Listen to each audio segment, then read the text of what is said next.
मैत्री, प्रेम और सौहार्द को पुष्ट करने वाली औषधि का नाम है क्षमा।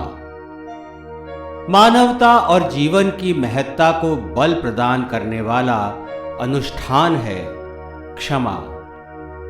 व्यक्तित्व को धीर और उदात्त बनाने वाला गुण है क्षमा। क्षमा ही मूलम सर्व तपसाम। धर्म के 10 लक्षणों में समाहित क्षमा को हमारी संस्कृति में देवी स्वरूपा माना गया है। महाभारत के वन पर्व में सनातन संस्कृति के इस पारंपरिक गुण की महत्ता बताते हुए कहा गया है, क्षमा धर्म है, क्षमा यज्ञ है, क्षमा शास्त्र है।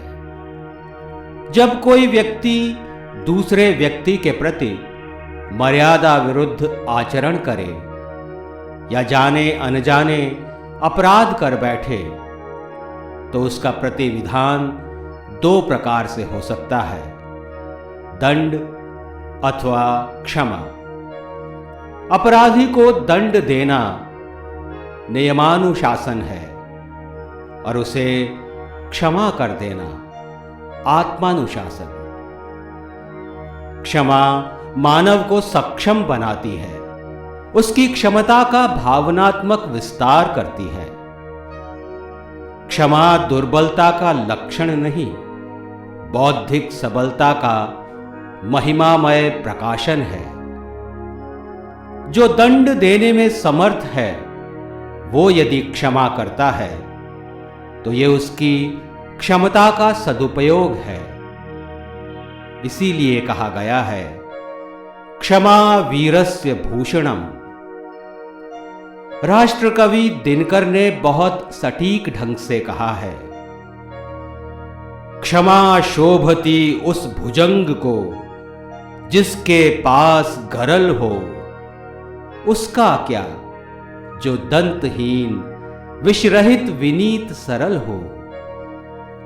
मन की उर्वर भूमि पर जब क्षमा के अंकुर फूटते हैं तो विलक्षण अनुभव होता है। महान चरित्र को प्रतिबिंबित करने वाली क्षमा मनुष्य को झुकने की प्रेरणा देती है और मन का कलुष मिटाती है, क्योंकि भूल करना मानव स्वभाव है और क्षमा करना दिव्य गुण। क्षमा याचना और क्षमादान दोनों ही व्यक्तित्व को पूर्ण करने वाले तत्व हैं। क्षमा याचना जहां समर्पित मन को अपराध बोध से मुक्त करती है, वहीं क्षमादान हमें मानसिक सुख से युक्त करता है। ये एक मनोवैज्ञानिक प्रक्रिया है जिसमें प्रसन्नता, धैर्य और संतोष की सकारात्मक ऊर्जा का संचार होता है और अधीरता, अहंकार और स्वार्थ का नकारात्मक तनाव दूर होता है। यही आदर्श मानवीय व्यवहार है। सभी धर्मों ने, महापुरुषों ने इसी आचरण को सर्वोपरि माना है। महात्मा बुद्ध ने कहा है, शत्रुता को मित्रता से शांत करना क्षमा की पराकाष्ठा है। ईसा मसीह ने सलीब पर लटकाए जाने पर भी आतताइयों को क्षमा करने के लिए ईश्वर से प्रार्थना की थी। गुरु ग्रंथ साहिब में कहा गया है कि क्षमाशील को न मन का रोग सताता है और न उसे पराजय का भय रहता है।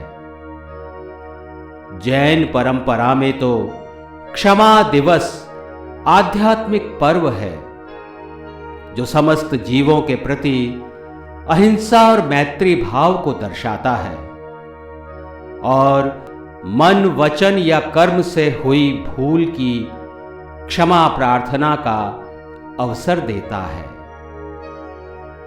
खमेमि सव्व जीवेषु सव्वे जीवा खमन्तु मे, मित्ति में सव्व भूयेषु वैरम मज्झम न केणई। सभी जीवों को हम क्षमा का दान करें, सभी जीवों से क्षमा प्रार्थी हो, सभी से हमारा मैत्री भाव हो, किसी के प्रति वैर ना जागे।